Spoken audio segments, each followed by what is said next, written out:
जय राधा रमण गिरिधारी, गिरिधारी श्याम बनवारी। जय जय राधा रमण गिरिधारी, गिरिधारी श्याम बनवारी।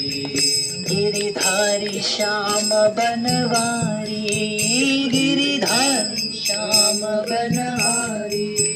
नंद नंदन मुकुंद मुरारी, नंद नंदन मुकुंद मुरारी। जय जय राधा रमण गिरिधारी, गिरिधारी श्याम बनवारी।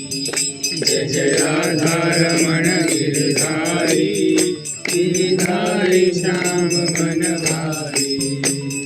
हरे कृष्णा। तो हमने 3 विग्रह जो वृंदावन के मुख्य थे, कौन से राधा राधा राधा। चरण किससे मिलता है? वक्षस्थल किससे मिलता है? गोपीनाथ। और मुखमंडल किससे मिलता है? तो आते वक्त एक और प्रमुख मंदिर था बीच में, उसको राधा गोकुलानंद कहते हैं। वो भी बहुत सुंदर विग्रह है और सुंदर इतिहास है, बहुत सारे आचार्यों का समाधि है वहाँ पे। और वहाँ पर 2 मुख्य मंदिर है, एक राधा श्याम सुंदर और राधा दामोदर। यमुना मंदिर के जब आरती होगा तो एकदम उसके सामने 2 मंदिर है, राधा श्याम सुंदर और राधा दामोदर।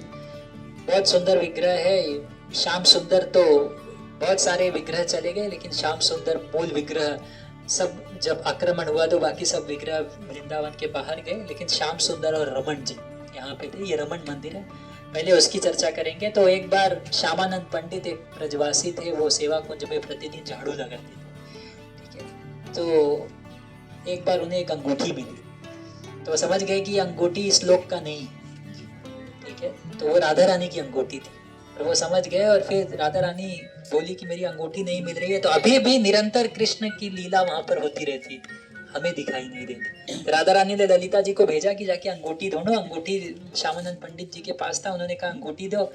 वो बड़े चतुर थे, बोले जिसका है उन्हीं को भेजो, उनको ही दूंगा। तो फिर वो नहीं माने, तो राधा रानी ने बोला लेकर आओ। और फिर जब उनको सामने लेके आया तो गोपी का स्वरूप धारण करके लेके आया। और फिर राधा रानी इतनी प्रसन्न हुई उनकी भक्ति से। श्यामानंद पंडित क्या सेवा करते थे? झाड़ू मारते थे। तो कृष्ण को आकर्षित करना है तो पैसा मत दिखाओ, झाड़ू मारो, ठीक है। तो झाड़ू मारने से राधा रानी आकर्षित होती है। फिर राधा रानी के हृदय से एक कृष्ण का विग्रह प्रकट की हुआ, और उस विग्रह का नाम पड़ा राधा श्याम सुंदर। और फिर वो दिया गया श्यामानंद पंडित को। राधा श्याम सुंदर भगवान की जय। और इसी प्रकार से राधा दामोदर मंदिर है, बहुत दिव्य मंदिर है। रूप गोस्वामी स्वयं उसको अपने हाथों से बनाकर वो मंदिर को, वो विग्रह को जीव गोस्वामी को भेंट दिए थे। और राधा दामोदर गौड़ीय वैष्णवों के लिए, विशेष रूप से इस्कॉन के लिए बहुत ही श्रेष्ठ मंदिर, अद्भुत मंदिर है, जहाँ पे श्रील प्रभुपाद जी आके 6 वर्ष उस मंदिर में रहे। आज भी जाके उनका भजन कुटीर और जहाँ पे वो भागवतम को ट्रांसलेट करते थे, वो जगह वहाँ पर है। इधर भी जाओगे तो बहुत शक्तिशाली जगह है। वहाँ से ही पूरे इस्कॉन का जो बीज है वो इस मंदिर में है, वो है राधा दामोदर मंदिर। इस्कॉन के लिए बहुत ही श्रेष्ठ ये मंदिर है, राधा रमण मंदिर, ठीक है।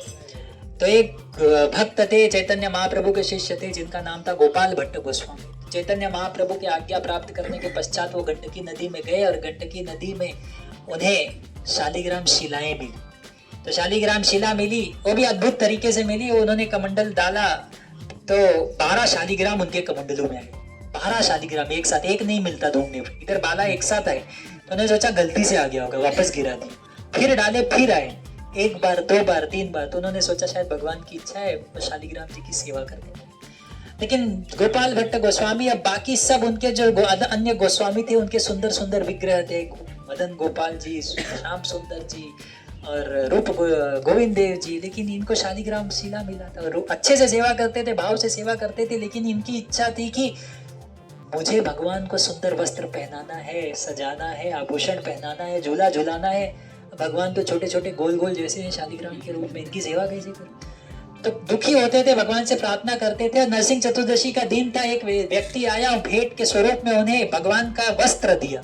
और जब भगवान का वस्त्र उन्हें प्राप्त हुआ तो वो पूरी रात रोने लगे कि मेरे भगवान का तो कोई आकार ही नहीं है, गोल है, उनको क्या वस्त्र पहना। और रोते रोते सोए। अगले दिन जब उठे और शालिग्राम की सेवा करने लगे तो एक शालिग्राम कम हो गया था, केवल 11 ही शालिग्राम थे। और एक शालिग्राम परिवर्तित हुआ एक अद्भुत दिव्य सुंदर अभूतपूर्व रूप में। ऐसा स्वरूप था कि उसका जो चरण था वो मिलता था राधा मदन मोहन से, उसका जो वक्ष स्थल था वो मिलता था गोपीनाथ जी से, और उनका जो मुखमंडल था वो मिलता था गोविंद जी से। उनका नाम पड़ा राधा रमण जी। श्री राधा रमण भगवान की जय। भगवान 6 इंच के ही हैं, इतने से ही, ठीक है, लेकिन वृंदावन में पूरे राज करते हैं। लाखों भक्त जाते हैं राधा रमण जी का दर्शन प्राप्त करने के लिए। इसलिए कहा जाता है कि अगर आप वृंदावन के और बहुत ज्यादा समय नहीं है बाकी सब दर्शन करने का, केवल राधा रमण जी चले जाओ। अभी भी राधा रमण पीछे से शालिग्राम के रूप में ही है और अनन्य भक्तों के ऊपर अपनी कृपा है। हरे कृष्ण।